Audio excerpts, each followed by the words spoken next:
बॉलीवुड के महानतम गायक लाहौर के एक फकीर से प्रेरित थे। विभाजन के दौरान पहली पत्नी ने छोड़ दिया था, वह भारत नहीं आना चाहती थी।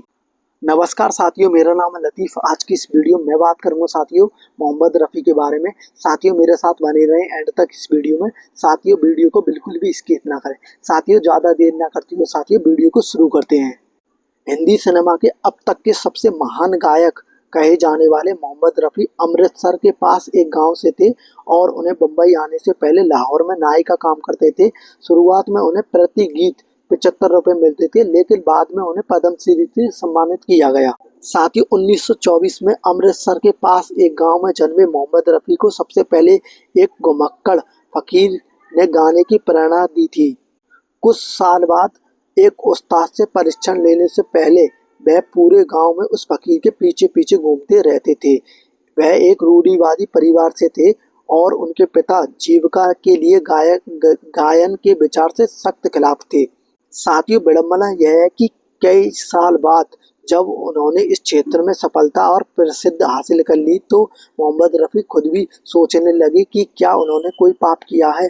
साथियों उन्होंने अपने बच्चों को अपने पद चिन्हों पर चलने से रोका और उन्हें फिल्म उद्योग में जितना हो सके दूर रहने के लिए लंदन भेज दिया। उनके बेटे शाहिद रफ़ी ने लाहौर में अपने पिता के बचपन और अपनी चचेरी बहन बसीरा से अपनी शादी और उससे अलगाव के बारे में बताया। साथियों यूट्यूब पर विक्की ललवानी को दिए गए एक साक्षात्कार में शाहिद ने बताया कि वह निर्देशक उमेश शुक्ला के साथ मिलकर अपने पिता पर एक बायोपिक बना रहे हैं।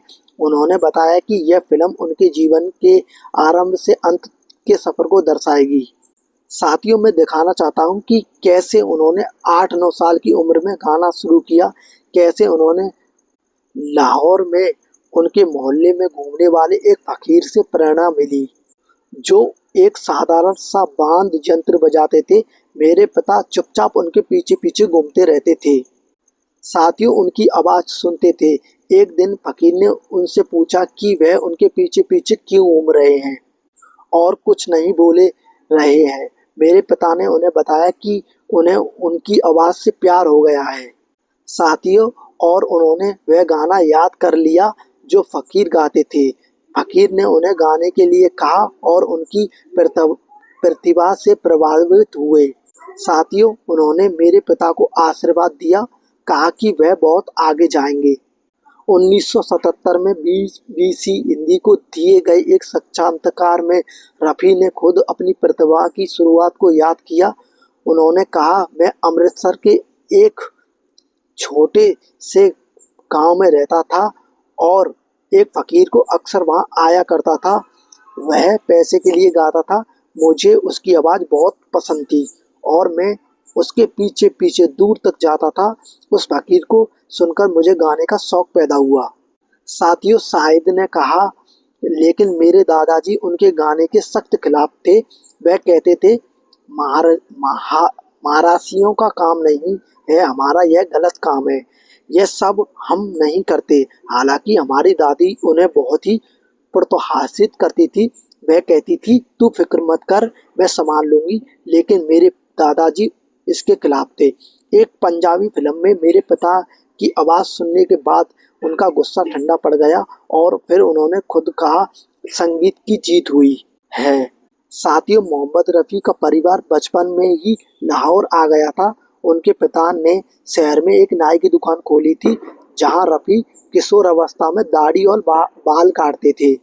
साथियों लेकिन 1984 के दशक में लाहौर के एक रेडियो स्टेशन पर काम करने वाले एक व्यक्ति की नज़र उन पर पड़ने के बाद वह फिल्म उद्योग में अपना कैरियर बनाने के लिए मुंबई चले गए। साथियों हालांकि मोहम्मद रफ़ी ने विभाजन से पहले कुछ पंजाबी फिल्मों में गीत गाए थे, लेकिन उन्होंने अपना पहला हिंदी फिल्म में गीत 1945 में गाया। साथियों हालांकि उनके निजी जीवन पर विभाजन का गहरा प्रभाव पड़ा। साथियों उन्होंने भारत में ही रहने का फैसला किया क्योंकि उनका कैरियर चल निकला था, लेकिन उनकी पत्नी बसीरा लाहौर में ही रहना चाहती थी। साथियों वह अलग हो गए, लेकिन मोहम्मद रफ़ी अपने बड़े बेटे को अपने साथ भारत लाने पर अड़े रहे। अपने पिता की शुरुआती जीवन और अपनी पहली पत्नी के बारे में कुछ और जानकारी देते हुए उन्होंने कहा, वह भारत नहीं आना चाहती थी और पिताजी उन्हें अपने साथ रहने के लिए कहा, लेकिन उन्होंने मना कर दिया। पिताजी ने कहा, ठीक है, तो मुझे मेरा बेटा दे दो। शाहिदा ने कहा कि उन्हें अपने जीवन में बहुत बाद तक यह पता नहीं चला कि वह उनका बड़ा भाई उनकी माँ का बेटा नहीं था। साथियों, मेरे माता पिता ने उनके साथ कभी कोई अलग व्यवहार नहीं किया। दरअसल मेरी माँ उन्हें ज़्यादा प्यार करती थी। वह हमेशा हम 7 भाइयों में से एक थे, शाहिदा ने कहा। साथियों, 1980 में अपनी मृत्यु से पहले कुछ हफ्ते पहले स्टार एंड स्टाइल को दिए गए अंतिम साक्षात्कार में मोहम्मद रफ़ी ने अपनी युवा अवस्था और अपने रूढ़िवादी पिता के बारे में विस्तार से बात की थी। मैं लाहौर का रहने वाला हूँ। मैं एक बहुत ही रूढ़िवादी परिवार, मुस्लिम परिवार से हूँ। जब मैं केवल 15 वर्ष का था तब मैं दोस्तों यहाँ गाया करता था। ऐसे ही एक अवसर के दौरान उस समय के सिख निर्माताओं में से एक नासिर खान ने मुझे देखा और मुझे मुंबई ले जाने और फिल्म में एक गायक के रूप में तैयार करने की पेशकश की। साथियों, खान साहब ने मेरे पिता से उनकी अनुमति मांगी थी। मेरे पिता ने इस प्रस्ताव को स्पष्ट रूप से अस्वीकार कर दिया था। साथियों, क्योंकि वह फिल्मों में गायन को एक कैरियर के रूप में अपनाने में मेरे विचार से ही नाराज थे। मैं उस समय अपने पिता के किराना के उस्ताद अब्दुल वाहिद खान के शास्त्रीय संगीत का परीक्षण ले रहा था।